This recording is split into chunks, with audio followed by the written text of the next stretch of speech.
எத்தனையோ இடங்கள்ல கணவன் மனைவியை பிரிந்தவர்கள் வாழ்ந்து கொண்டிருக்கிறார்கள். தனக்கான பாதையை சரியாக வகுத்து கொண்டிருக்கிறார்கள். எத்தனையோ இடங்கள்ல அம்மா அப்பாவால் கைவிடப்பட்டவங்க வாழ்க்கையில சாதிச்சிருக்காங்க, வாழ்ந்துட்டு இருக்காங்க. இதெல்லாம் விருச்சிக ராசிக்கு உள்ளது தானே. எத்தனையோ இடங்கள்ல விருச்சிக ராசியை யாரெல்லாம் புறம் தள்ளினார்களோ அவங்க கண்ணுக்கு முன்னாடி பெரிய லெவலில் வாழ்ந்துட்டு இருக்காங்க. இது யார் கொடுத்தது? யார் மூலமா அந்த பிரச்சனைலாம் அவங்களுக்கு வளர்ந்தது? இந்த அமைப்பை இறைவன் எங்கிருந்து கொண்டு வந்து கொடுத்தான்? அதுதாங்க செவ்வாய்க்குரியது. இங்க ஒரு பிரச்சனை என்ன அப்படின்னா, இந்த பிரச்சனை நமக்கு தான் ஓடிக்கிட்டு இருக்குங்கிற ஒரு பயம் மட்டும் அந்த விஷயத்துக்கு எப்பவுமே உண்டு. காலபுருஷனுக்கு 8ஆம் இடம் நீங்க சொல்லலாம். ஒன்று திடீர்னு ஒரு பெரிய பதவியில் போய் உட்காருவாங்க, அல்லது திடீர்னு ஒரு பெரிய பணத்தை சம்பாதிப்பாங்க. இந்த ரெண்டுமே விஷயத்துக்கு உண்டு. மறைமுகமான வருமானம், திடீர் வருமானம், பெரிய வருமானம், ரெண்டையும் சந்திக்கக்கூடிய பக்குவம் விருச்சிகத்திற்கு உண்டு. அப்ப ஏன் சார் விருச்சிகம் கஷ்டப்பட்டே இருக்கு? அப்ப ஏன் சார் விருச்சிகம் பிரச்சனைகளை சந்திக்குது? நீங்க விருச்சிகம் பிரச்சனையை சந்திக்கிறது மட்டும்தான் நம்ம சிந்திக்கிறோம். அவர்கள் புத்திசாலித்தனமான மனிதர்கள்.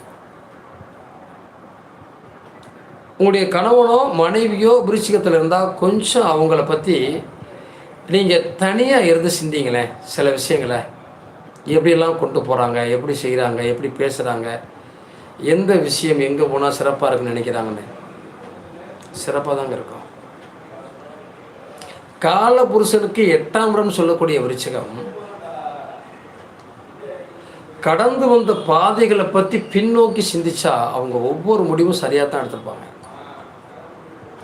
ஆனால் அதை ஏற்றுக்கொள்வதற்கோ அதை ஆமோதிப்பதற்கோ நான் இருக்கேன்னு சொல்லி தட்டி கொடுப்பதற்கோ ஆள் இல்லாமல் இருந்திருக்கும். அடுத்த கட்டத்தை அடுத்த இலக்கை அடைவதற்காக அவங்க பட்ட பாடுறக்க சொல்லி மாட்டாது சார். அவங்க அப்பா அம்மாட்ட சில விஷயத்த சொல்கிறாங்க, அவர்கள் அதற்கு ஆதரவாக பேசலை, எடுத்துக்கலை. கணவன்கிட்ட ஒரு விஷயத்த சொல்கிறாங்க, அவர் நீ சொன்னால் சரிதான் அப்படிங்கிற விஷயத்தை அவர் கொண்டு போகலை. மனைவிட்ட இது இருந்தால் நல்லா இருக்குன்னு சொல்கிறாங்க, அதை ஏற்றுக்கலை. ஏன் அந்த நிலைக்கு தள்ளப்படுறாங்க? அது காலபுருஷனுக்கு 8ஆம் இடம். அசிங்கம், அவமானம், பிரச்சனைகள் பார்க்காம விருச்சிக ராசி இந்த உலகத்தில் வரல. இந்த ராசியில் ஏன் பிறந்தோம் அப்படின்னு பல தடவை அவங்க சிந்திச்சிருப்பாங்க. நமக்கு மட்டும் ஏன் இவ்வளவு பிரச்சனைகள் வந்துக்கிட்டே இருக்கு? ஒவ்வொரு நாளும் தனிமையில் இருந்து யோசிச்சிருப்பாங்க. பல நேரங்களில் பலதரப்பட்ட சூழ்நிலைகளில்